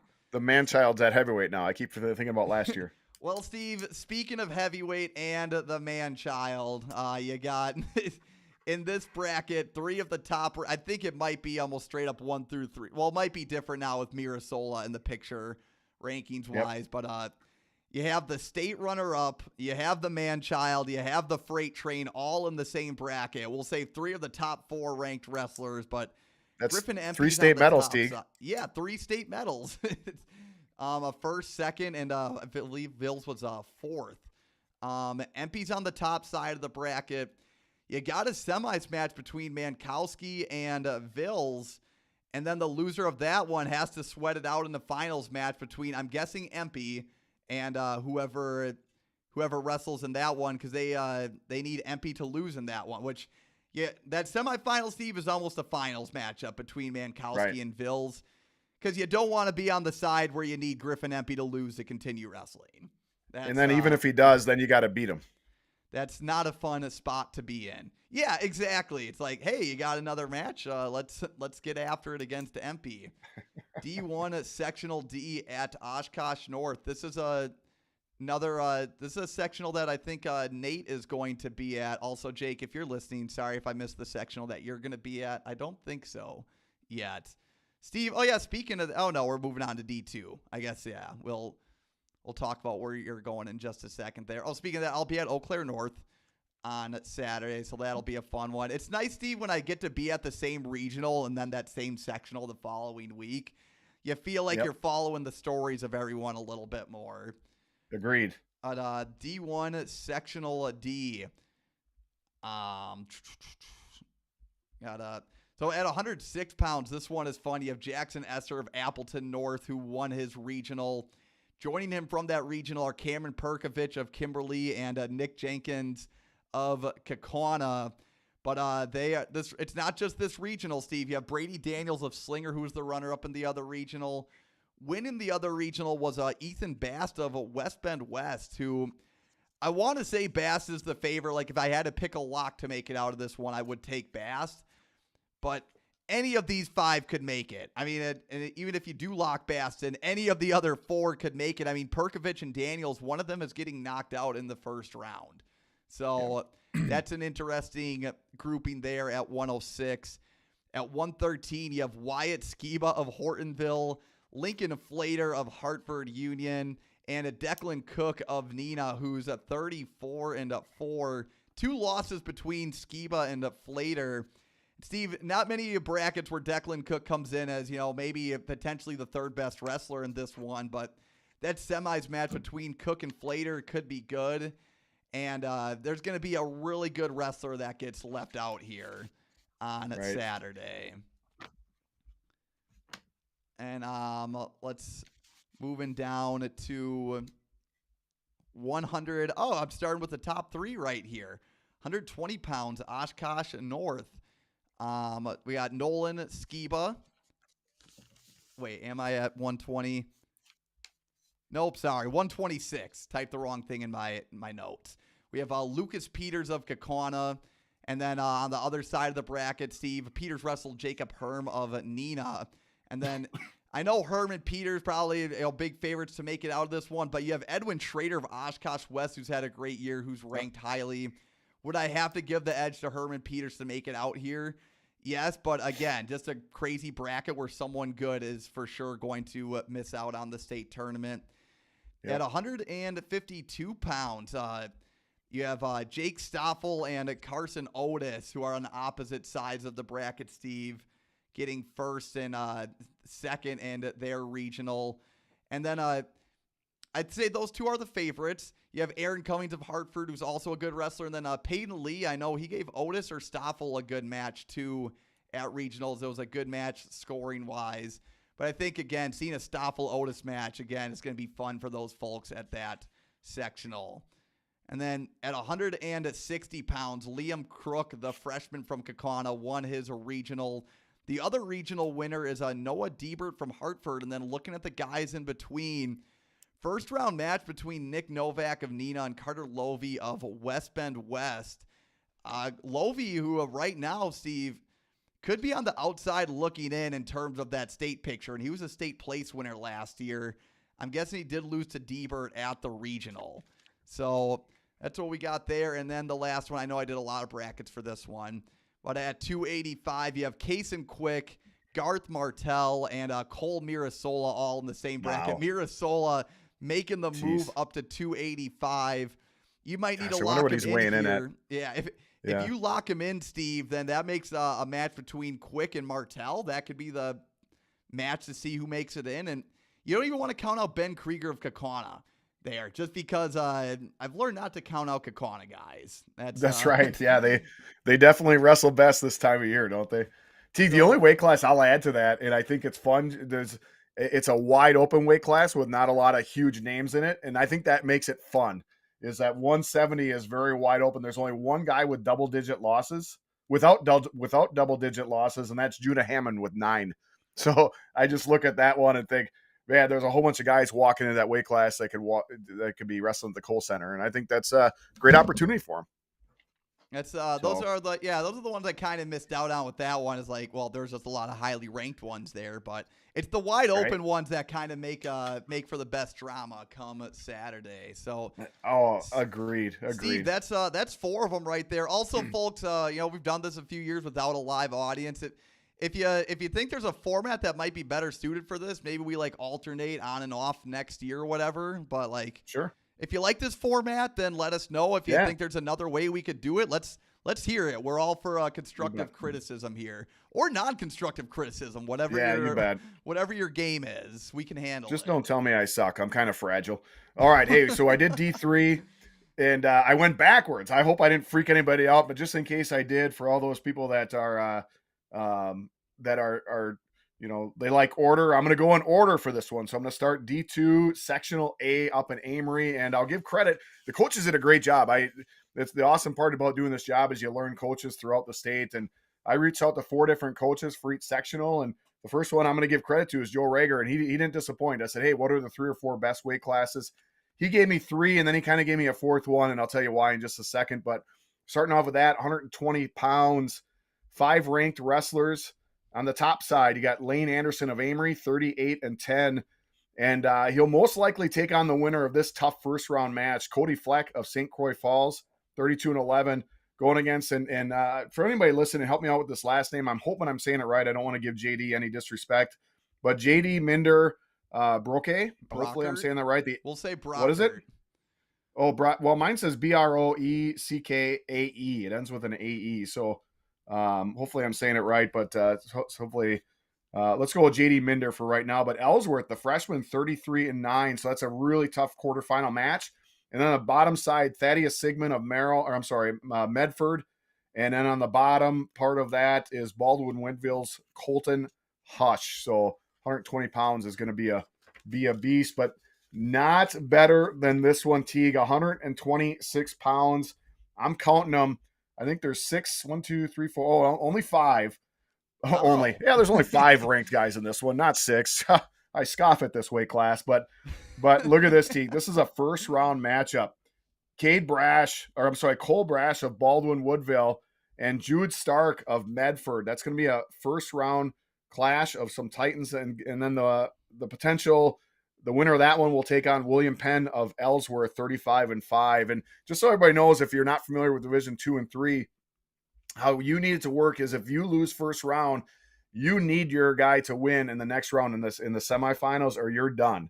If he wins, you get a chance to wrestle the guy that he just beat. So sometimes having a really tough first round match isn't a bad thing, especially if you think you're going to wrestle back and you're going to try to go as that third man. But on the bottom side is you got Teague. Here's your guy, Teague Holzer of St. Croix Central. I apologize. I got the things mixed up. And then, hey, this is going to be a really good semifinal match potential with Luke Dukes of NGL. So all name Teague. 3 Teagues this year wrestling at high-level guys. We were talking with Brad and Zach, and they said, well, I think I brought it up. I was like, I think there's enough Teagues and Teagans to where I could make a Teague wrestling team, a Teague-Teagan team. So that might be a little off-season pet project for me. All Teagues. Teague, here's the one. 100. Oh, go ahead. Sorry. Real quick, I think at 120 on Tuesday. So you brought up Sigmund and Hush, and I'm so sorry if you brought it up. But no, I didn't. Sigmund did beat Hush at team sectionals, which is pretty crazy. Wow. Also, Mike Rockawicki, sorry if we got that last name wrong. He said, when in terms of the constructive criticism, he said, you unsuck. So Well, that's a win right there. We appreciate I it. think that's a good thing. Good. I can sleep tonight. All right, Hey, sorry. Teague, Continue. here is the one, 132 pounds, where unlike that, those poor weight classes before 120, which only had 4 and 5 ranked guys, here's the one that has 6 ranked guys. And this is this is nuts. You got Kellen Kelly wrestling in the first round against Derek Schmernitz. Jernitz. I even practiced this before we got on here. That's what you got out of it. But from NGL, that's gonna be a first round quarterfinal matchup going against and then the semifinals on the same side. Will Schmidt of St. Croix Central. It's he on the bottom side. Look at these 3 guys. Hunter Bees, I know currently is not ranked, at least when I look, but he's been in and out of the rankings throughout his career. He's from Amory. He's got a first round matchup with Brecken Brzezinski of Stanley Boyd and 31-11. And on the bottom side of that is Tyler Fink of Baldwin Woodville. Teague, what a barn burner, 132 pounds, 6 ranked wrestlers. That's gonna be a fun one. Yeah, Jernitz, who was a state place winner against Kelly. That's a way to start a first round right there, I would say. 100%. And I'm throwing this one out to you. I don't think there's any question. Oh, and I did take a look real quick at 220 pounds to see who was all there to wrestle Coy. And I think, what we expected, everyone kind of went different ways for good reasons. But 195 pounds, I think the top 3, the top 3 are pretty certain. But Joe Rager did say this might be the best weight class in all the state, regardless of division. Look at this. Ian Smith, number 1 ranked wrestler. You got Grant Cook, Amory. I think he's the number 2 ranked wrestler. And then you got Caden Weber from Regis. He is, I think, the 5th ranked wrestler. So I think you have 1, 2, and 5 at the same weight class. Wow. Yeah. All right. Hey, Wrightstown. It's like the same story as last year, right? Pretty much. Yeah, everybody went down to not be at 220 pounds, which was wise thinking. Yeah, you can't knowing who's there. Hey, so I'm going to go to the Wrightstown sectional. This is the one where I'm going to be at. I'm pretty pumped to be there, going home, getting some home cooking, and then going to watch some fantastic wrestling. Obviously, I know everybody argues which sectional is the best sectional in the state, and this one has a claim to it, and because of the teams that are there. But let's go to Wrightstown. I forgot to say this last one. The top 2, Baldwin Woodville and St. Croix Falls, tied for the most sectional qualifiers with 11. And this one, Freedom had 12 and Luxembourg Casco had 11. So I gave a shout out. What I was originally going to do is do a dual text to Matt Verbaten and Brad Baker. I think I saw Brad on here earlier. And I was going to say, hey, what are the 3 or 4 best weight classes? And let them argue, because I know they're fighting all year long with Freedom and Wrightstown being big rivals. And see if they argued on there. I'm just kidding. Those 2 guys, I know they get along when they're not competing against each other. But Matt Verbaten did give me these 3. He gave me 3 weight classes, and I'm going to go with them. Starting off 145 pounds, and he was right. If you take a look at 145 right off the bat, Nathan Vandehei of Freedom, state runner-up last year.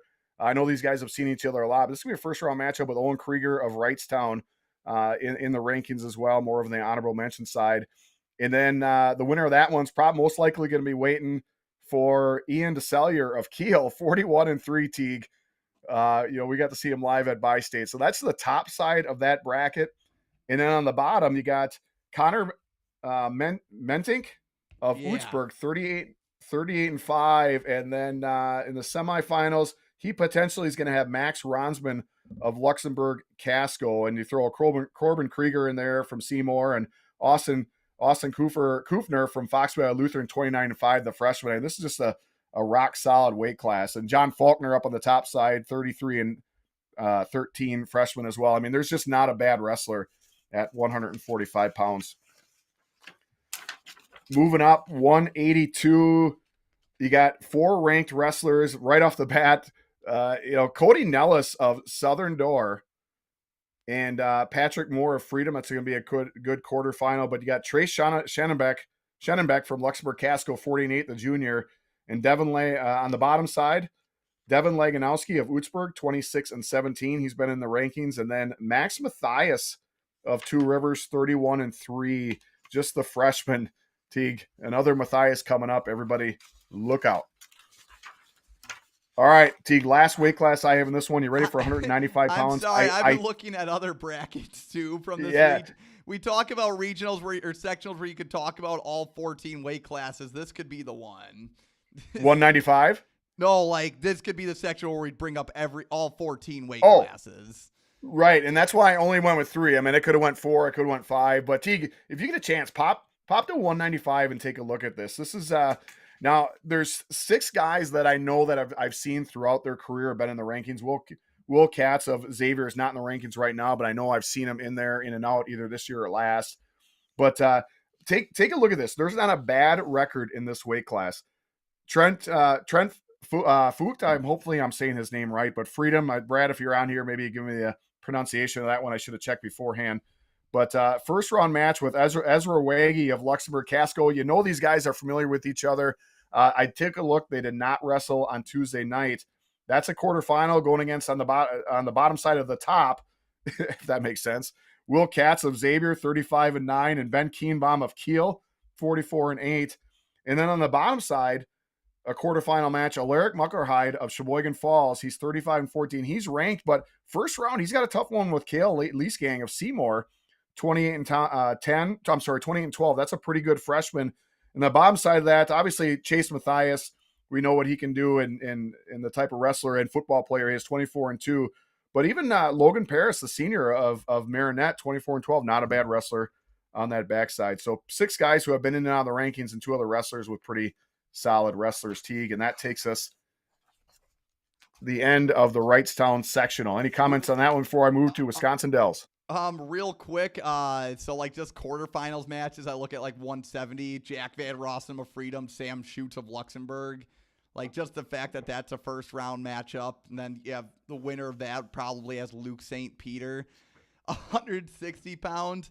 Hayden Jonquart of Southern Door, who was 41-11, got 4th at his regional and is going against Tucker Brockman in the first round.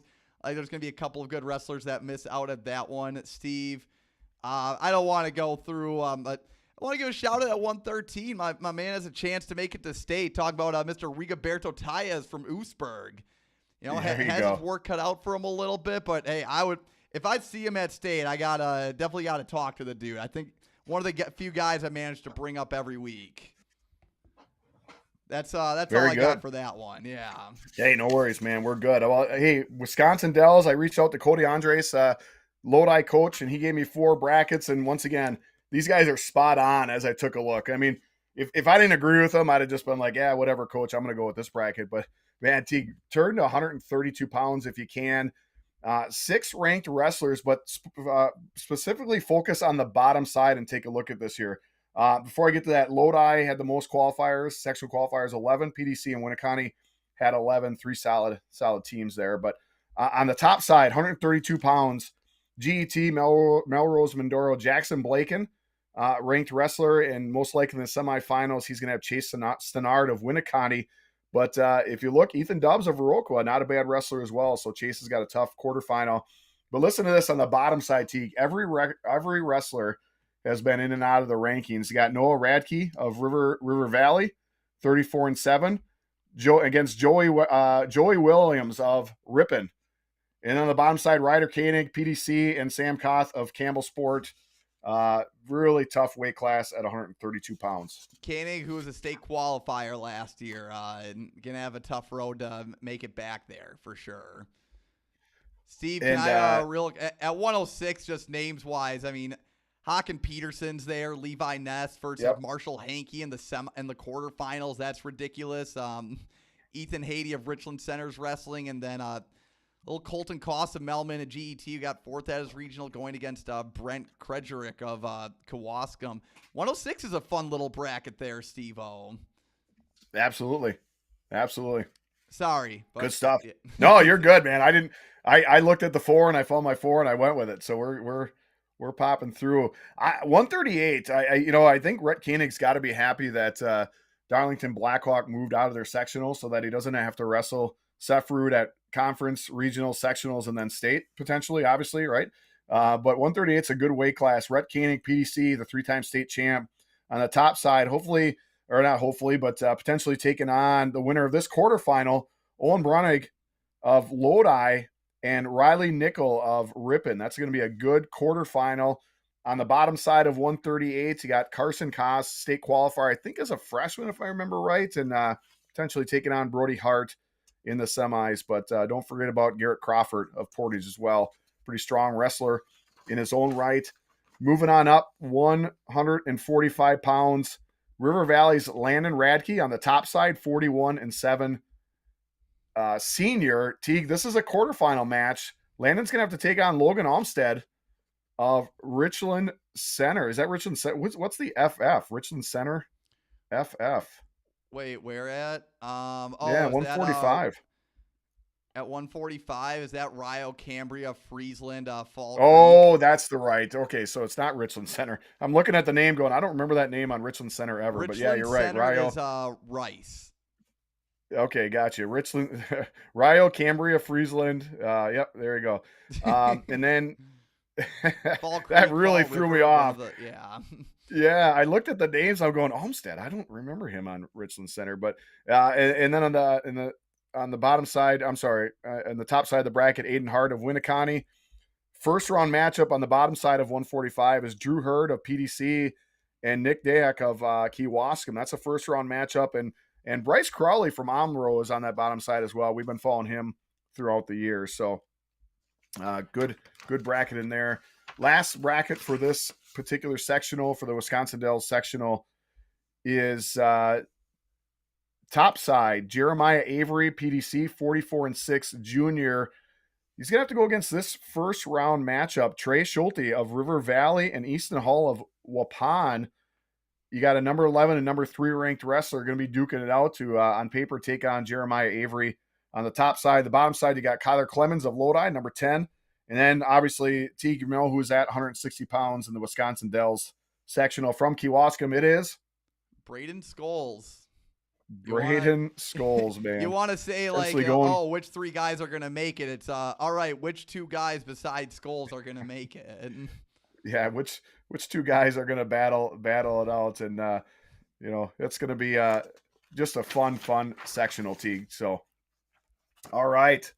Last one in Division 2 is Evansville sectional, and I reached out to our friend Kent Weiler, and he gave me 3 different weight classes to take a look here. Most sectional qualifiers, lowest out of all of them, Teague, is East Troy and Whitewater. They tied for the most. They both have 8 sectional qualifiers in this one.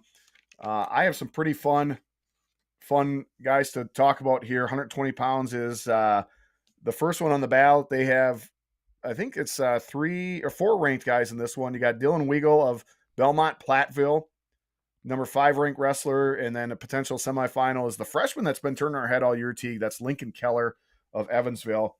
And then our boy, right? I just showed his shirt before, but Chase Rodriguez, he's on the bottom side with a potential matchup with Danny Finley, and that could be a good semifinal match. Steve, real quick, just for the folks who listen later or whatnot, John Immel also letting everyone know, check out that D2 sectional C 120-pound bracket. It looks like it's a pretty solid one. Going to be a good battle to get out there with a few top-ranked wrestlers. So, all right, sorry, continue. No, you're good. Hey, and Teague, I did not talk about the heavyweight match in this one, the bracket, so you may want to bring it up just so you can throw out your famous nickname that you came up with that I think is the best ever. But I'll just set you up for that one. I'm going to take you to 195 pounds, which I think is probably the strongest weight class in this one. It's got 1, 2, 3. It's got 5 ranked. No, I take that back. I circled. Well, it's a fun one. Let's just go there. I'm not going to get all the rankings. I have a mess on my list, but you got Ross Christ of Darlington Blackhawk. 35, Teague, I can't read. 35. He's got 35 wins on the year. And Wyatt Egan, potential semifinal right, match. 35-9. Yeah. Yeah, 35-9. I wrote my letter, my pen right through it, but potential semifinal match with Wyatt Egan of Parkview, Wide Egan, we've been talking a lot about this year. On the bottom side, you got Carson Lashow of Sugar River, I'm going to say, right? 37-9. And then a quarterfinal. I'm just getting rid of all those letters and saying Sugar River. But quarterfinal match, CJ Struley of Broadhead, Judah. And I wrote this one down. Chewy Medina, Watertown Luther Prep, 37-2. And good solid wrestler. I've seen him a couple times this year, and he potentially could be, if someone can check it for me, Watertown Luther Prep's first state qualifier, not in WISA for them. So good luck to them and making history for that program. And 220 pounds is a good solid one as well. Several good wrestlers I think will be going at each other. John Wackershauser from Cuba City, Southwestern Benton, 28-17. And then this is a pretty good quarterfinal match. Nate Grooms of LCL, Lake Country Lutheran. He's 38-2, number 6 ranked, but he's got a tough first round match with Jacob Winky from Edgerton, 34-10. We've talked about Jacob throughout the year and what he's done to get where he's at. And on the bottom side, this is going to be a good semifinal match, obviously, if we get there. But Wesley Egan of Parkview, Albany, 44-2. And Nathan Krause of Grafton, number 5. So you got 5 and 6 ranked wrestlers there in the semifinals. So 220 pounds. That's a good one, Teague. That's all I got for this sectional. Why don't you go ahead and take us home for heavyweight so we can hear everybody, if they haven't heard it before, can hear the awesome nickname that you came up with. I think it's fantastic. Real quick, I got a Wrightstown reference on the Rockfin page, Steve. Cody Azarian saying the Clister twins from Wrightstown were the bomb. So they were pretty darn good. On the Rockfin page, I don't have that one up. Yep, yeah, the Clister twins, man, they were beasts. They were very good with leg rides, very good wrestling on top. Well, Steve, at 285 sectional D, you got and Mandarano actually won this one at regional, so I think they're knotted up on the year at the moment. But Porter Mandarano rocking the Mandarano mullet from Belmont Platteville. 34-2 senior, taking on the 40-3 senior, the Navy football commit wrestling for Monroe. Talking about, Steve, none other than Quesero Gigante, the giant cheesemaker himself, Isaac Bunker. Oh, you can say that all day long. It just makes you laugh. I enjoy how much you enjoy it. I think that's I just think it's fantastic. Oh. All right, we lost 3 viewers after that one. No, no, shoot. No, it's that's great. That's good stuff right there. So good. Steve, I'm closing out with 4 Division I brackets. Division I sectional E. Wait, hold on. Brad said you unsuck classic. I don't know what we said to unsuck. He was responding to Mike saying that we unsuck. Oh, gotcha. Nice. There you go. I'm going to try to get us in under the 2-hour mark on this one. So you bet. I won't add comments. You got it. No, you can add comments too. I got a few brackets for each one. So the Homestead sectional here, just a few brackets from this one that I tried to single out. So going down to 138 pounds. We got at the top of the bracket, Steve Reese Wild Thornberry of Germantown, who won his regional. And then a couple other notables from that one. You got Caden Schumacher of Port Washington, the 29-12 senior. Then get this, almost identical records. Dylan Lewandowski of Nicolay, the 30-12 senior. I'm guessing Lewandowski must have beat Schumacher based on their regional finish. But that could be a good matchup. Lewandowski, a state qualifier last year. Schumacher, I know he's made noise in the postseason before. Then you can't leave out Soren Asaji, Steve, of Homestead, who got 4th in that regional. So pretty heavy from that one regional there at 138 pounds. At 152 pounds, another Germantown wrestler who, decent year last year. Talon Schutte, the state runner-up, 43-4 senior. I would say he's maybe a lock to make it in this one. I'll knock on wood for him, though. And then you got a battle here at 152. Ryan Bergman of Watertown, who's in the bracket. And then who else did I have listed there at 152? Jonah Stammer of Homestead, the 30-17 junior. He could face Bergman in the semis.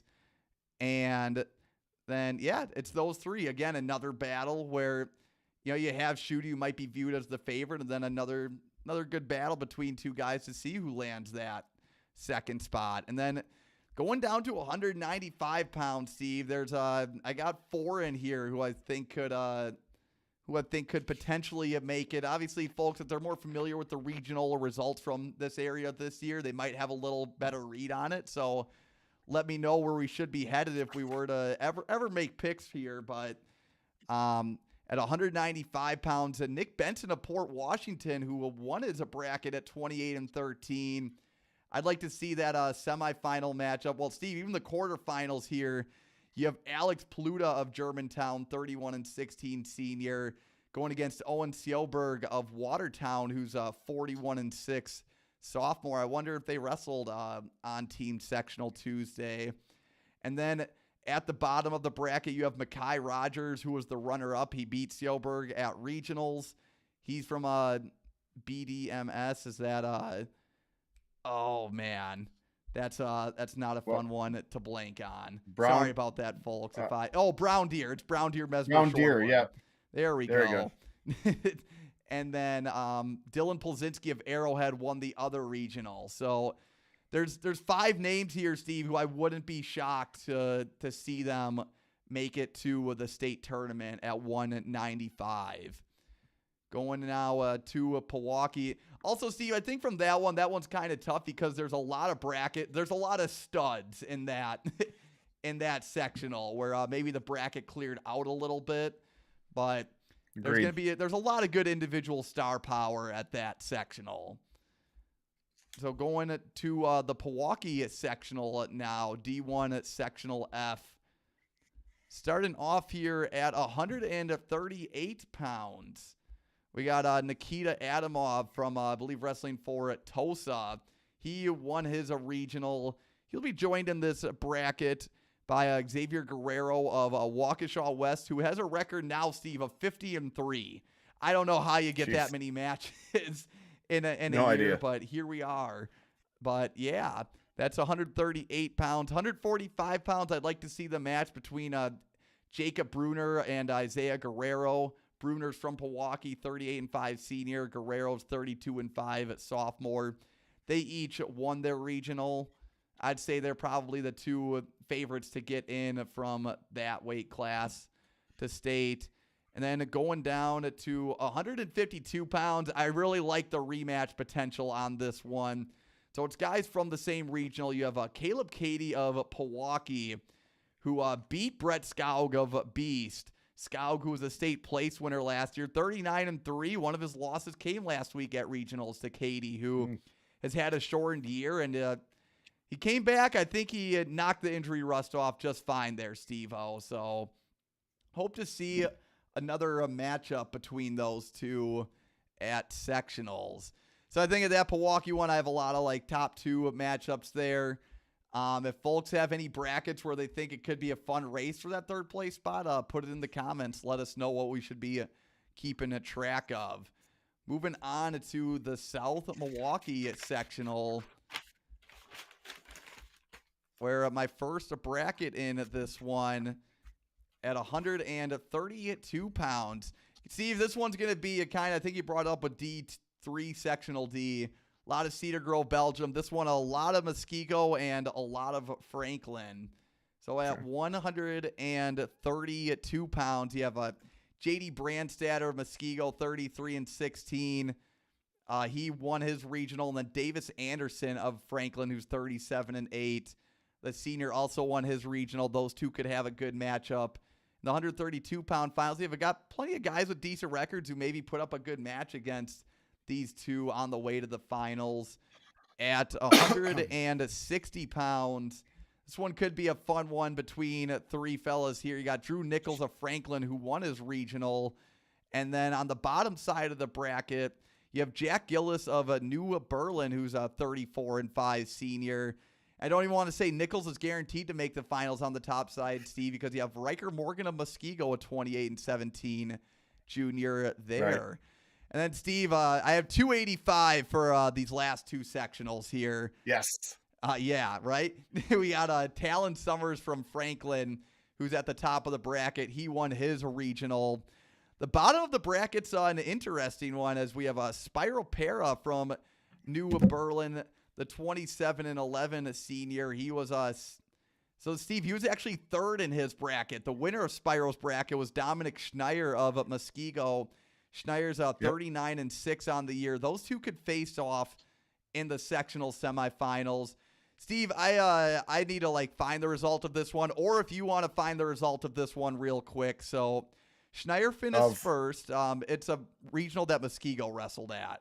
Right. You want that's the one you want. Gotcha. Para finished third, and then Evan Christensen of I believe Greenfield, a 20-21 sophomore, finished second there. So I don't know if there was an injury default out for Para or how that match went, but I guess once we get more answers on that result, then I just think that makes things interesting, seeing Christensen in that second place spot there. My squirrels on my internet must not be running very well. So what do you want? Pero and who? What happened? Are you on the regional already? Yeah, I'm on the regional. Yeah, what happened regional, right? Between Pero and the Greenfield wrestler? Huh. Or did they not wrestle? No, they didn't. Greenfield and Para. No? Oh, wait. Yeah, here it is. Let's see here. It was a fall in 47 seconds. Oh, all right. So no, I'm sorry. Yeah, 47 seconds. Yep. Let's go. Hey, that's why you wrestle the matches, right? Gotta throw the records out the window at this time of year. Last sectional that we have here is the Burlington sectional. And starting off at 120 pounds, Steve, I want to see this matchup between Aiden Slama of Milton and Hudson Halter of Waterford. Two state place winners potentially going against each other in the finals. Going to 145 pounds. Another matchup, Steve, where I think you might be able to lock in the top two. Obviously, you don't want to guarantee anything, but I want to see the match between Corbin Ramos of Kenosha Bradford, 43-1 in his senior campaign, looking to get to state this year, and Royce Nilo of Milton, who also won his regional. I want to see those two potentially clash in the finals. But you also have 39-11 Nolan Miskowitz of Burlington, who's on Nilo's side of the bracket there. 170 Nice job with pounds. The name, Teague. Yeah, I try my best. We got that was good. Hayden Chitwood of McWanago, who won his regional. Then he'll be going against the winner of Santino Batista of a Badger, who's 28-4. Batista's going to be wrestling Kenneth Vaughn of Kenosha Indian Trail. The other side of the bracket, though, Steve, that regional must have been stacked. So you have Elijah Thurman of Janesville Parker, who got second. But then you have Aiden Worden, 39-5 senior, Fort Atkinson, got fourth in that bracket. He needs to take out the other regional winner in Landon Gotchero of Tremper. Teague, I was there, and I tell you what, the match between Worden and Chitwood in the semifinals was amazing. It came down, I think it went to overtime. I'm sorry, sudden victory. And Chitwood got the takedown in sudden victory, and then Worden fell all the way back to fourth after, and he was the closest match with Chitwood that day. So, I think those four out of that that regional are going to be vying for the state top two state positions. Also, I just want to give props to the folks watching. We're basically down to the last sectional, Steve. We still got 45 people watching after almost 2 hours, which is dedication. Whether they're just tuning in or not, we appreciate you staying with us this long. I think that was one of the things when we started going live. It's people aren't going to stay tuned in the whole time. If you've been here the whole time, let us know, because you bet you deserve give yourself a hand for sure. Teague will buy you some Dippin' Dots at state. We gotta do what we can to keep the folks entertained. Hopefully, we're doing that one. It's just a tough way. Brad Crook said he might get fired. Oh well, there's no easy way to go about all the sectional brackets, but you know what? Take one for the team, Brad. Take one for the team. We're here. Mike said, "Did you say a hams?" So maybe I got to get that for him. I know he said Dippin' Dots, but hams. Hams might be a little cheaper than Dippin' Dots at State, Teague. Yeah, that's I would know that for sure. Hey, Stephanie Ari said she wants her Dippin' Dots, man. You know what? you Stephanie you hooked me know up she's with a gonna find you. She's she gonna hooked me find up you with a and pretty good get them chair, too. Steve. So I think I owe her Dippin' Dots anyways for the reference. Oh man. We all right, 220 pounds. This one's interesting, Steve, because you have Aiden Sinclair of Milton, who Yep. I would say he's a safe bet to make it. On the bottom side of the bracket, though, Ryan Major of McWanago and Grant Otter of Burlington look like they're set to square off against each other in the semis. So again, I don't know if they've wrestled each other yet, but that could be a potentially fun one. And then at heavyweight, Steve-O, we have Grant Stromberg of McWanago on the top side of the bracket. Tyler Hansen of Kenosha Tremper was the runner-up in his regional. Those two could face off in the semis.